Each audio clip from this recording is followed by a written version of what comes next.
അങ്ങനെ നമ്മുടെ വീടിൻ്റെ മുറ്റത്ത് മുന്തിരി പിടിച്ചു കേട്ടോ. കാണിച്ചു തരാം. സത്യം പറഞ്ഞാൽ ഈ തൈ നട്ടത് മുന്തിരിക്കുലകൾ പിടിക്കുന്നത് കരുതിയിട്ടൊന്നും അല്ല കേട്ടോ നട്ടത്. ഒരു പ്രത്യേക ഭംഗിയുണ്ടല്ലോ, നല്ല രസമല്ലേ നിൽക്കുന്നതാണ്, അങ്ങനെ നട്ടത്. ഇത് 2 വർഷം മുമ്പേ നമുക്ക് ഈ മുന്തിരിയുടെ ഇതുണ്ടായിരുന്നു. പക്ഷേ അത് നമ്മൾ സാധാ ഒരു കമ്പിയിൽ ഇങ്ങനെ പന്തലിട്ട് കയറ്റിയേക്കുമായിരുന്നു. അപ്പോൾ അതിന് വെയിറ്റ് കാരണം അങ്ങ് ഡൗൺ ആയിപ്പോയി. അങ്ങനെ നമ്മൾ ആ മുന്തിരി ഇതെല്ലാം കട്ട് ചെയ്ത് കളഞ്ഞിട്ട് ഇപ്പോൾ രണ്ടാമത് നമ്മൾ പന്തൽ അല്ലാതെ റെഡിയാക്കിയതിന് വേണ്ടി കേട്ടോ. നല്ല ഭംഗിയുണ്ട്. മുന്തിരിഞ്ഞാൽ പിടിക്കുമെന്നൊന്നും വിചാരിച്ചില്ല. പക്ഷേ നമ്മളെ അമ്പരിപ്പിച്ചുകൊണ്ട് നമ്മുടെ കൊല്ലത്ത്, നമ്മുടെ സ്ഥലത്ത് ചൂടിൻ്റെ കേന്ദ്രമായിരുന്നു കൊല്ലം, അവിടെ മുന്തിരി പിടിച്ചു. അത്യാവശ്യം നന്നായിട്ട് പിടിച്ചിട്ടുണ്ട്. കാണിച്ചുതരാം. കാണാൻ പറ്റുന്നുണ്ടോ നിൽക്കുന്നേ? ഇതുണ്ടോ, പഴുത്തിട്ടില്ല, ഇത്രയും പരുവമായിട്ടേ ഉള്ളൂ. ഇത് കായ്ക്കാൻ വേണ്ടി കുറച്ച് ട്രിക്കുകളൊക്കെ ഉണ്ട് കേട്ടോ. അത്യാവശ്യം നല്ല വെയിൽ വേണം. ഇതിൻ്റെ മൂട് നമ്മൾ കണ്ടില്ലേ, തണലത്താണ് വെച്ചേക്കുന്നത്. പക്ഷേ ഇലകളിലൊക്കെ നന്നായിട്ട് വെയിൽ കിട്ടുന്ന പോലാണ് കേട്ടോ നിൽക്കുന്നത്. പിന്നെ വെള്ളം എപ്പോഴും മൂട്ടിൽ നനച്ചു കൊടുക്കണേ. വെള്ളം നന്നായിട്ട് വേണം.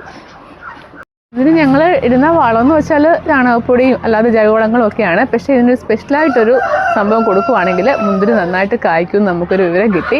അങ്ങനെ നമ്മൾ അത് കൊടുത്തു കേട്ടോ. വേറൊന്നുമല്ല, നമ്മളെ ഇറച്ചിയും മീനും ഒക്കെ കഴുകുന്ന വെള്ളം ഉണ്ടല്ലോ, അത് ചോരമയുള്ള വെള്ളം, അത് ഇതിൻ്റെ മൂട്ടിലൊഴിച്ച് കൊടുത്താൽ മുന്തിരി നന്നായിട്ട് കാ പിടിക്കും കേട്ടോ.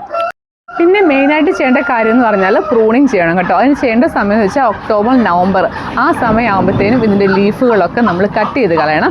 നമ്മളിപ്പം ഈ മുന്തിരിയുടെ നേരത്തെ ഒരു തണ്ടായിരുന്നു, അപ്പോൾ അത് നമ്മൾ ഫുൾ കട്ട് ചെയ്ത് കളഞ്ഞതാണ്. അതിൽ നിന്ന് കയറി വന്നതാണ്. അപ്പം ലീഫൊക്കെ ജസ്റ്റ് പറിച്ച് കളഞ്ഞിട്ടുണ്ടായിരുന്നു കിളിച്ച് വന്നപ്പോഴത്തേനൊക്കെ. നവംബർ മാസത്തിലൊക്കെ പ്രൂണിങ് ചെയ്യുവാണെങ്കിൽ ഫെബ്രുവരി, മാർച്ച് ഒക്കെ ആകുമ്പോഴത്തേനും അതിൽ കാ പിടിക്കും കേട്ടോ. അത്യാവശ്യം നന്നായിട്ടൊക്കെ പിടിക്കുന്നുണ്ട് ഇതിൽ. ഇത് പുളുപ്പ് മുന്തിരിയാണ് ശരിക്കും പറഞ്ഞാൽ. ഇത് നിൽക്കുന്ന ആ ഭംഗി, തണൽ നല്ല രസമാണ് നിൽക്കുന്ന കാണാൻ വേണ്ടി. ഓടി നിന്നൊക്കെ നോക്കുമ്പോൾ നല്ല വ്യൂ. അപ്പം നമ്മൾ ഈ പന്തലിനി അങ്ങോട്ട് എക്സ്റ്റെൻഡ് ചെയ്യാൻ വേണ്ടി ഇരിക്കും കേട്ടോ. നല്ല ഭംഗിയല്ലേ കാണാൻ. ഈ മുന്തിരിത്തോട്ടം പോയി കണ്ടത് കമ്പം തേനിയിലൊക്കെ പോയി കണ്ടപ്പോൾ ഭയങ്കര ആഗ്രഹമായിരുന്നു. കാണാൻ നല്ല രസമായിരുന്നു നിൽക്കുന്നത്. അങ്ങനെയാണ് നമ്മളൊരു മൂട് വെച്ച് പിടിപ്പിച്ചത്. ആദ്യം വെച്ച് കബോഡിയും മുന്തിരി പിടിപ്പിക്കാറുണ്ട്. പക്ഷേ അതിൻ്റെ ടേസ്റ്റ് കഴിച്ചവരത്ര പോരാ എന്ന് പറഞ്ഞുകൊണ്ടാണ് നമ്മൾ സാധാ പിടിച്ചത്. പുളിപ്പൊക്കെ ഉണ്ട്, എന്നാലും മധുരമുണ്ട്. ജ്യൂസ് മുന്തിരി പോലെ അതുപോലൊക്കെ ഇരിക്കും ഇതിൻ്റെ മുന്തിരി. നമ്മളത് നേഴ്സറിയിൽ നിന്ന് വാങ്ങിച്ച് നട്ടതാണ് തൈ കേട്ടോ.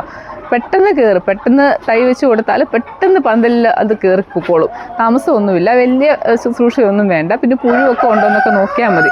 സൂഡോമോണാസോ അങ്ങനെയൊക്കെ ഉള്ളതൊക്കെ സ്പ്രേ ചെയ്ത് കൊടുത്താൽ നല്ലതാണ്. പിന്നെ ജൈവവളങ്ങളോ ചാണകപ്പൊടിയൊക്കെ ഇട്ട് കൊടുത്താൽ മതി. പിന്നെ ഈ പറഞ്ഞ വെള്ളം, മീൻ ഇറച്ചി കഴുകുന്ന വെള്ളം കൂടെ ഒക്കെ ഇട്ട് കൊടുത്താൽ മുന്തിരി നന്നായിട്ട് പിടിക്കും. അപ്പോൾ പുതിയൊരു വീഡിയോ ആയിട്ട് വീണ്ടും കാണാം.